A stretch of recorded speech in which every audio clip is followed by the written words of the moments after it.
Your shoulder joint is not failing during dips. The physics problem is scapula control under load. The common myth says dips hurt shoulders because the movement goes too deep. That is wrong. The real variable deciding whether dips build strength or destroy your shoulders is how your scapula manages torque. When your body lowers into a dip, gravity pulls your center of mass straight down. Your arms become long levers. The deeper you go, the larger the moment arm between shoulder joint and center of mass. That increases torque dramatically. If the scapula stays stable, that torque spreads across pecs, triceps, and serratus. If the scapula loses position, the shoulder joint capsule absorbs the load. This is the mechanical layer. Biomechanically, the shoulder is not just a ball and socket. The scapula is the base plate. When you descend in a dip, the scapula should move through controlled depression and slight downward rotation while staying glued to the ribcage.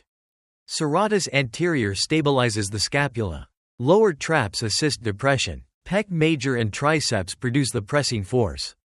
But most lifters confuse depression with collapsing. They drop their body fast. The ribcage flares. The scapula tips forward. Now the humeral head glides forward inside the socket. Torque that should travel through muscle now travels through passive tissue. That is when the front shoulder starts burning. You think the problem is depth.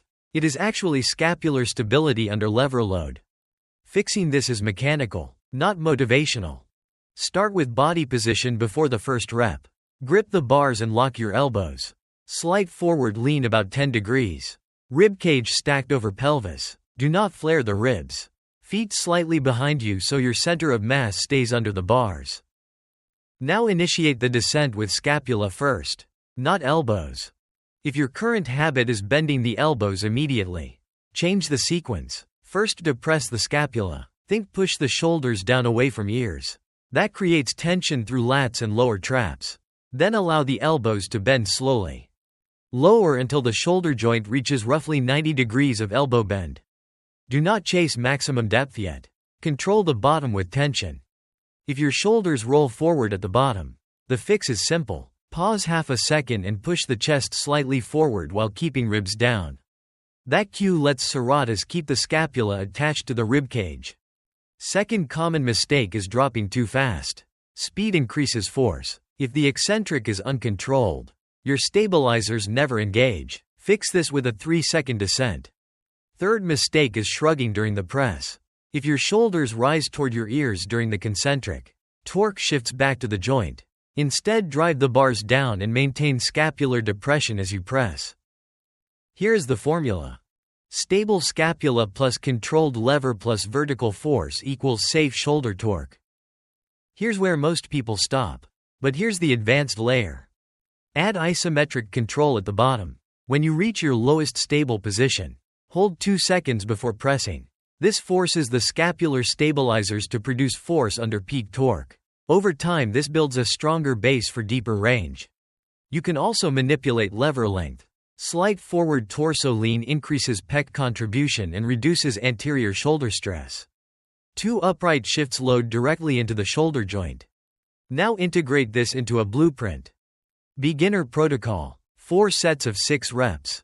3-second descent. 1 second pause at the bottom. Normal press up. Rest 90 seconds between sets. Intermediate protocol. 5 sets of 8 reps. 3-second descent. 2-second pause at the bottom. Explosive press while maintaining scapula depression. Rest 2 minutes. Retention cue is simple. Shoulders down. Ribs stacked. Checkpoint is this. At the bottom, your shoulders should not touch your ears and your chest should still face slightly forward. Stack dips with 2 support drills. Scapular push-ups and ring support holds. Scapular push-ups train serratus control. Ring support holds train static depression strength. Now test this under pressure. Set a 90-second timer. Perform dips with strict 3-second descents. Count how many reps maintain clean scapula control.